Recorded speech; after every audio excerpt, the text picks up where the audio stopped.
A very good evening to one and all present, and welcome to a brand new episode of New TV by Vijay Bhumi.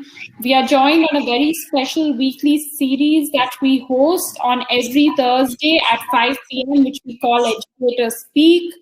Here we are joined by eminent school educators with whom we discuss topics related to the future of education, topics related to learners' development, parenting, etc. It's a great forum where we bring together educators, youngsters, and parents on the same platform where we can discuss all issues related to the youngsters. Today, we're discussing a very, very important topic. As we all know that the students, our children are going to be the future citizens of our country, and they will be deciding that in which direction our country will be moving. Having said that, it is very important for them to understand how does the regulatory framework of our country function, how does the world's largest democracy function, what are our electoral structures, what is the Constitution of India, and more importantly, as a citizen, it is important to be aware of your rights so that you're empowered and that you can, fight for what is right and fight against what is wrong. And that is the reason why we have civic learning, which is a part of school curriculum.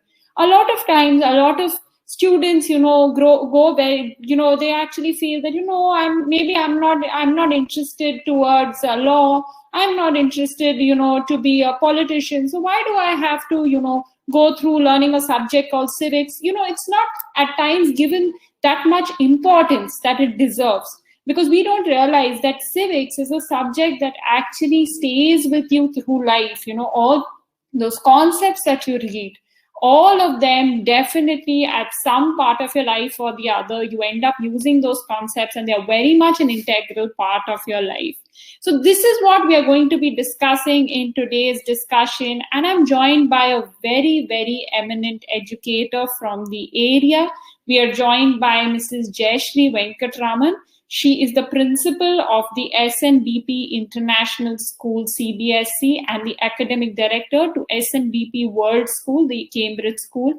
Thank you very much, ma'am, for joining us on this conversation today. She has huge and a vast experience as a school administrator and obviously a very vast experience as a teacher. So nobody better than her who can actually tell you what she has seen, the kind of role that civics education has played in the lives of students, and how she has seen that it has actually helped her students once they've graduated from school, and how it has actually helped them in a lot of the daily tasks that they undertake. Thank you very much, ma'am, for taking out the time and joining us this evening. We're deeply indebted to you and deeply grateful for that. Ma'am, if I may please request you to unmute yourself.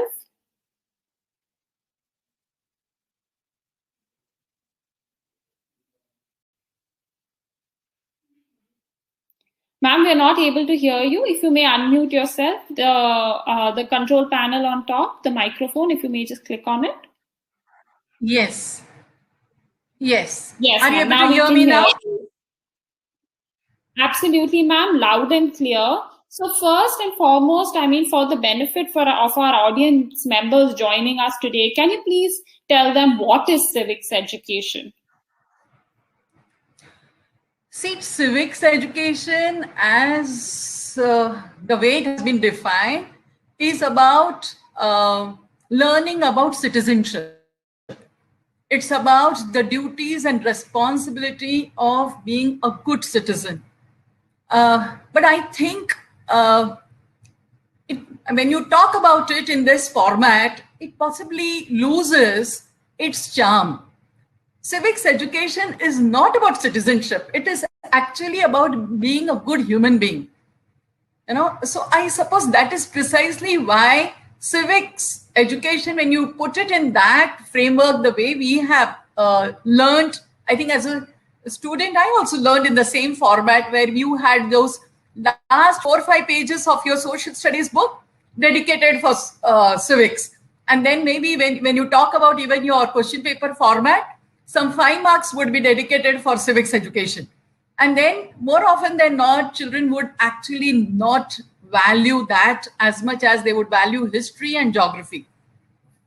Very, very unfortunate, but I'm sure over a period of time, we have learned how important it is. And Kritika, I think I really like the fact that you bring in the significance of it as being a citizen of the largest democracy of the world. So in a country like ours, where Vasudhaiva Kutumbakam has been our primary tagline, I think it is so important to be a good human being, and where I think our culture, our heritage, so much talks about civics. I think if civic education were to be a blend of that kind of a learning, I'm sure it shall be a vibrant learning for generations ahead. That is very beautifully put, Jayashree ma'am. Especially, I think, the fact that at the heart of civics education is it's really about good human being. I think that's a beautiful way of, putting across that why we need civics education and what is civics education. I have to ask you this question with your vast experience, as a teacher, school administrator. What are the essential skills or what are the essential components that should be a part of civic education syllabus? And how should this syllabus be taught to students in a way to engage them? Yeah. So typically, I think one needs to understand the responsibility of being a good citizen. Okay. The second aspect should be to bring about a culture of peace, harmony. Okay, how do I do it? Like, how do I ensure that I bring in that culture? The third would be, which is possibly a sub-sector of it, would be tolerance and harmonious coexistence. And the best way possibly to kind of drive home this is also learning the nuances of managing NGOs. Typically, how does NGOs work? How the self-governing bodies work? How there is so much of an exchange of resources and collaboration that happens. So if children were to be kind of made to learn it in that fashion, I'm sure it would definitely make a lot of sense. And the last thing would be possibly about human rights. I think we start with rights and forget about responsibilities. So the last thing on the platter should be rights, because if everybody were to kind of responsibly execute their duties, then rights by default comes onto your platter. There need not be any fight for a right then. So, that is how I perceive. And as regards driving home the message of civic education, I think the best way is to put it as part of our life skill engagement. It should be a part of our school program. Like, for instance, in our school, what we do is, I'm sure most of the schools do this, we have an online election, okay, that happens where, students from grade 3rd onwards vote for the council. So after the council elections are done, what we do, we don't call them head boy, head girl. We call the highest vote getter, maybe a president's post. If it is a boy 1 year, it's a girl the next year. And then the prime minister. Post that, we have chief minister for different portfolios, like chief minister, event management, chief minister, human, what is that? I think we have something like transport, then we have CSR, then we have home affairs, we have sports. So these children know their roles and responsibility. Once they get into that role, they play their roles. Then they have the deputy chief minister, then they have the council of ministries. So by default, they are part of that organization. Then we also have something like when the schools are part of different, checking on what problems our students are having or how it can be resolved. Just like how students of late participate in MUN programs, the MUN programs that talks about international collaboration and things like that. I personally feel I think we should start it from grassroots. So we don't call it MUN, we call it a panchayat. Okay, so if my washrooms in the school are not well maintained, okay, what should be done to maintain the washrooms rather than constantly blaming the person who is cleaning up not doing the job properly? I think it makes sense to have students also take the responsibility of ensuring that they maintain the cleanliness in the washrooms and ensures that they don't dirty it. So I think it starts from that. When we talk about dirty corridors, can we ensure that children also have this habit of throwing the trash in the dustbin rather than throwing it here and there? So that way, I suppose if we were, and then same way, when we have children coming in late, we have the Home Affairs Ministry taking over, kind of telling them that this is 3 times late, means maybe you need to go home or maybe give a return. So all those decisions are also primarily taken by the students. So every year I have different students as council members who kind of take it upon themselves to draft different rules. Then I tell them that this was a rule that the previous council made, but if you want to bring about a change, you may do it. So that way, what happens is when the rule is made, they also kind of take the responsibility of what should be the consequences of flouting a rule.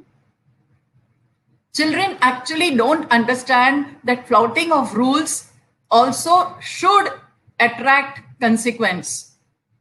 They shouldn't be allowed to just get away with it, because the moment they get away with it, and then when rules are made, it actually secures you. You feel secure with rules. The traffic rules are made to give you a better security. So every rule that comes is actually ensuring safety and security.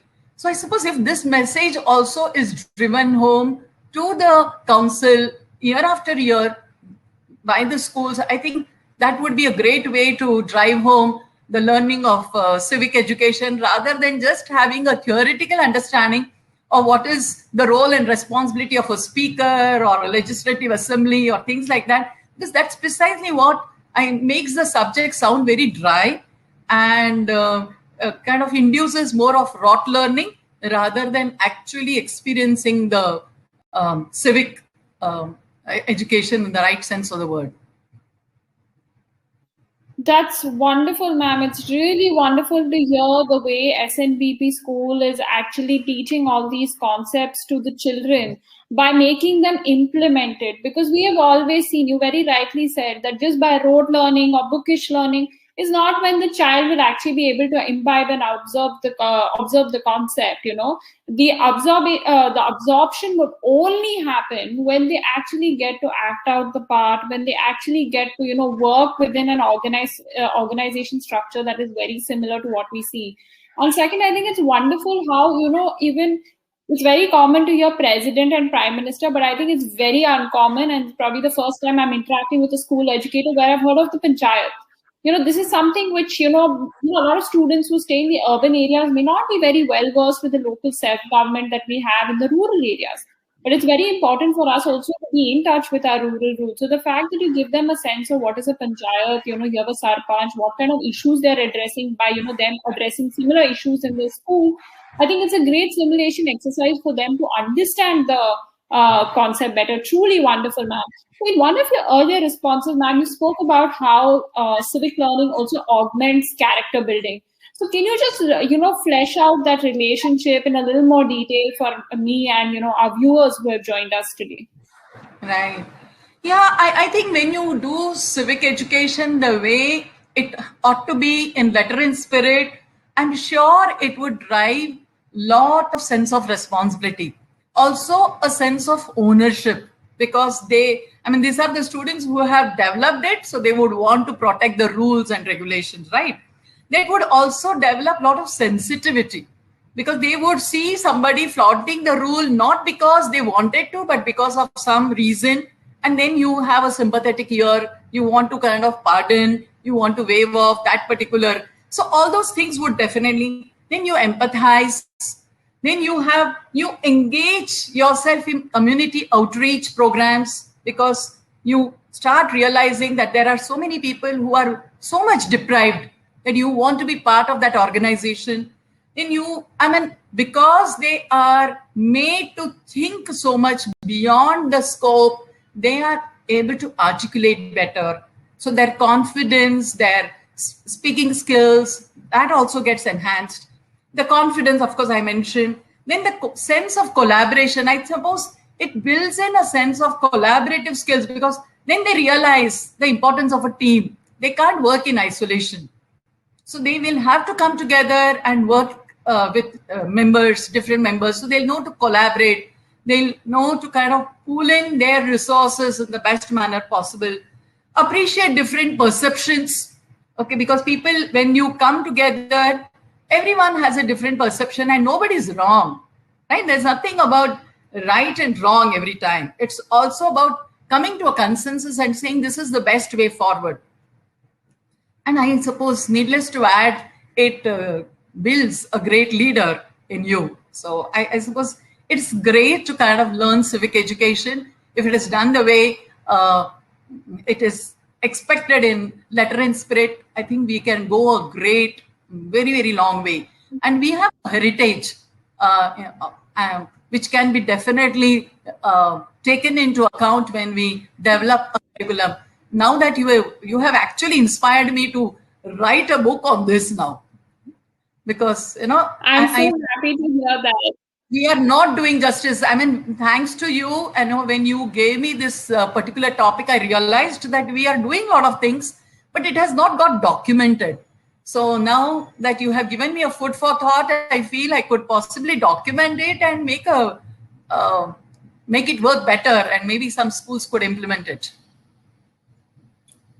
Fantastic, ma'am. And actually, you're absolutely right, because, if you go through the recent World Economic Forum report on the 21st century skills, everybody's talking about the fact that, with the advancement of technology, the citizens of tomorrow need to develop the soft skills further. So very rightly put by you that, civics education also helps you, build those soft skills. For example, being tolerant to others, being accepting of other people's views.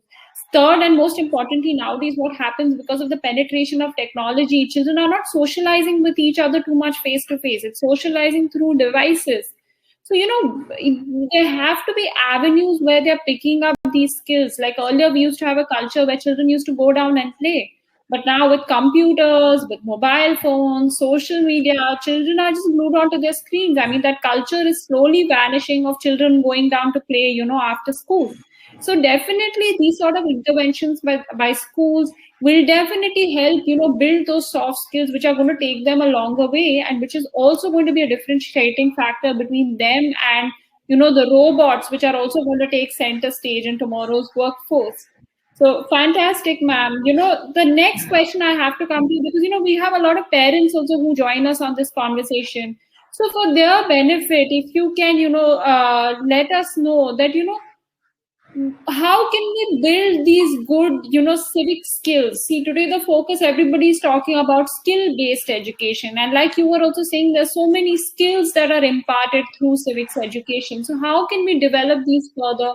One is obviously in a school environment. We also at home, how can we build these further? So if you can please share your insights with us. Yeah, basically, you know what, I tried a very small exercise, I think 2 years back, and it worked well, but thanks to this pandemic, we couldn't take it forward. But that could also be done by parents. Now, to develop sensitivity, now what used to happen is whenever you saw the newspaper, it said, yet another farmer commits suicide. And the total reaches this number. Okay, little does a child in an urban setting realize that that farmer has actually committed suicide because he couldn't perform his dharma of feeding me. The circle is vicious. See, why did he commit suicide? He committed suicide because he couldn't generate enough revenue.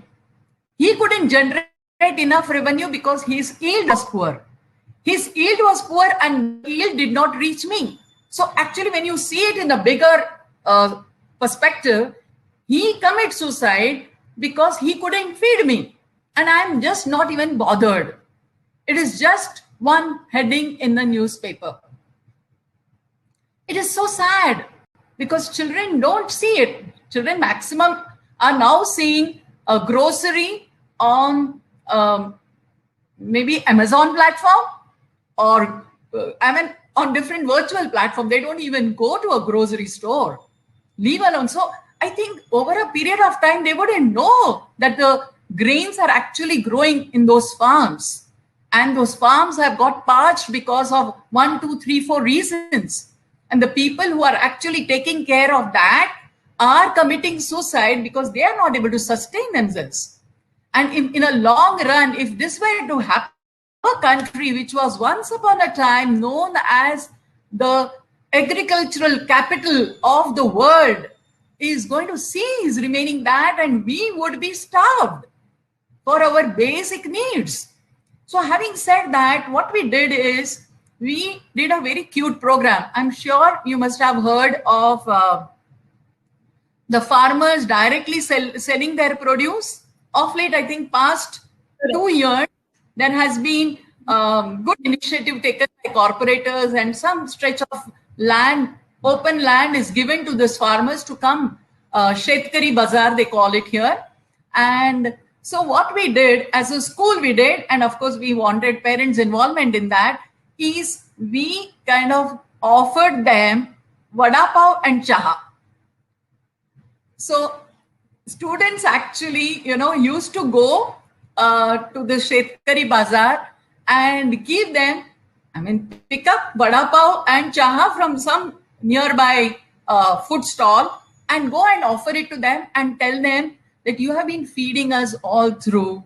Give me the joy of feeding you once.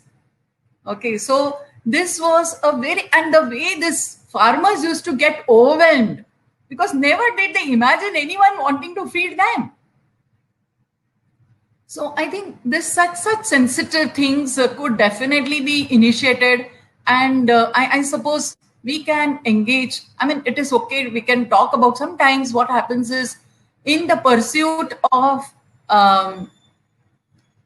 reaching out to underprivileged parents. Sometimes also have this practice of taking children to orphanages and celebrating birthdays there.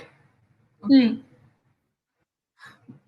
While, of course, it's a good practice, but that can also, to some extent, affect the psyche of the child whose birthday is getting celebrated.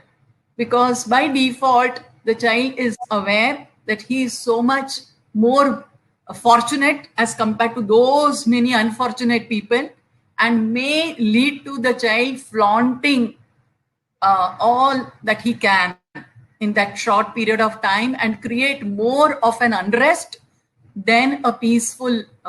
So you're getting my point. So every time my request to parents is whenever we do any activity of this kind, also check our intentions are very, very good, but sometimes our intentions may not be may not manifest in an act which it need to. You're getting my point. There's a very thin line. You want to do something good, but how is it perceived by your child? So I think it is very, very important. It is not about spending money. It is about, and even when there are times when here our school is a regular private organization, private school, private educational trust. So we have students of RTE. Okay, these are the students who get admitted in our school with all those, I think it's an online admission process, and their name features based on their whatever distance and things like that. I have 25% of seats reserved for those children. And then I personally feel it is such a good opportunity for our children to meet those children, be with those children, and them being part of our cohesive growth. Okay, so because ultimately, why the whole purpose, instead of saying that this segment has come to my school and I need to take care. In fact, I should, as an organization, feel grateful, because this kind of student engagement that we have enables me to create a society which is not as much divided as it is today. You know, Correct. we are really trying to bridge the gap between haves and have-nots.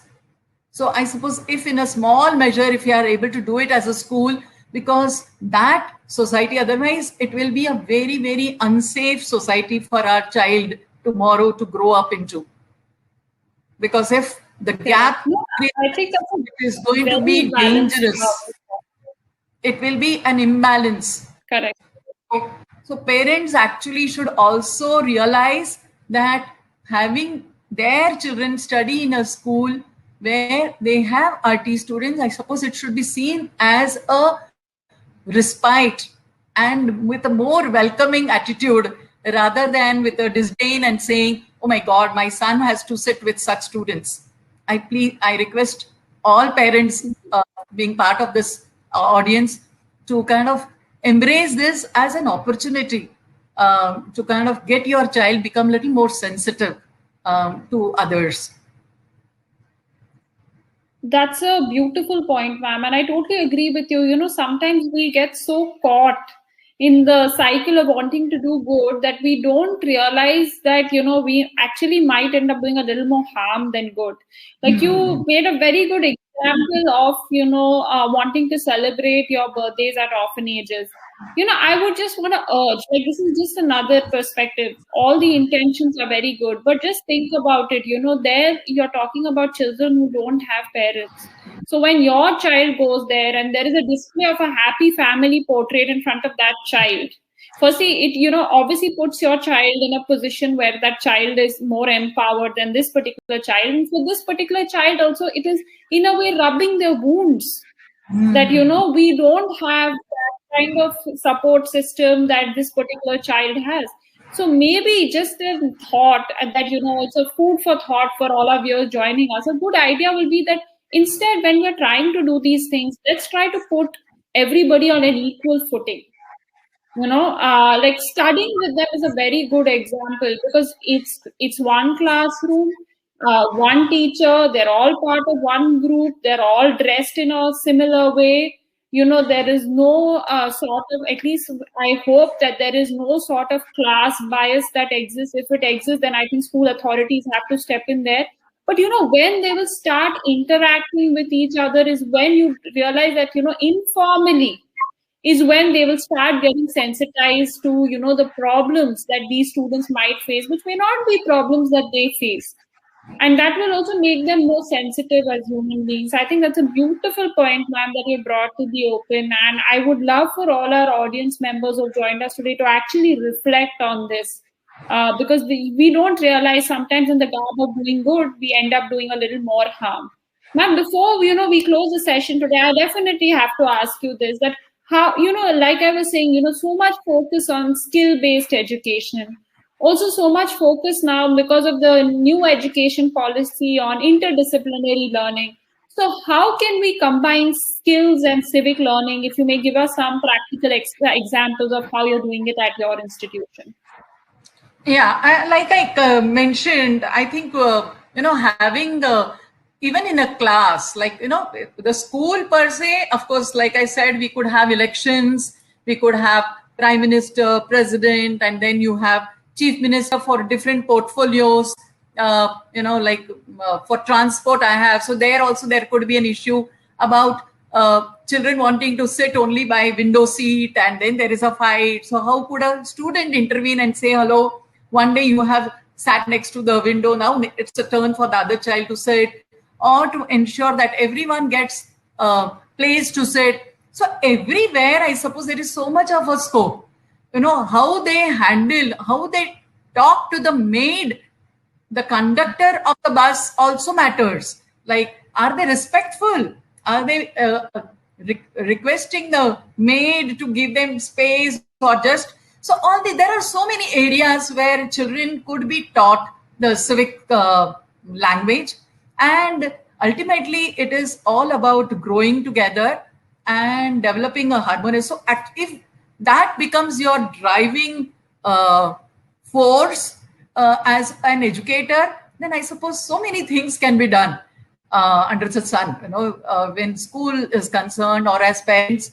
And then, of course, in classroom, we also can have monitors are there. So again, the monitors could actually ensure that the lights and fans are put off. There could be a blackboard monitor who cleans up the blackboard after every teacher leaves the class and is ready to receive the next teacher. There could be a monitor to kind of help carry the books of the teacher, because the teacher is tired carrying the books to every class. So maybe a help there given. Similarly, a monitor to ensure that the trash is all put in the dustbin. So every class can be a beautiful example of civic education, because it's also about. So I think it can be taught at all levels. Absolutely, ma'am. Totally agree with you. And I think it's also wonderful because, civics is also about inducing a sense of responsibility. And like you said, you can introduce it in so many different facets of school life.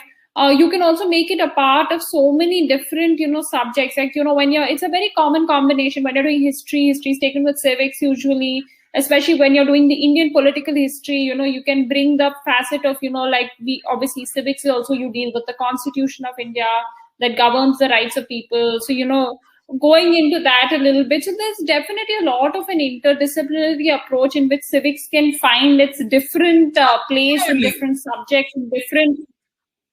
In fact, if different sort of. If you ask me, even our body, right? I think every organ respects the other organ, right? I think that is such a beautiful. Beautiful example of coexistence and harmony. Somewhere the harmony goes haywire, we find ourselves in the hospitals, right? I suppose that's a beautiful example. Wonderful, wonderful. You're absolutely right there. See, I mean, what a lovely example given by ma'am. The fact that, all our body parts, our entire system is working in harmony together.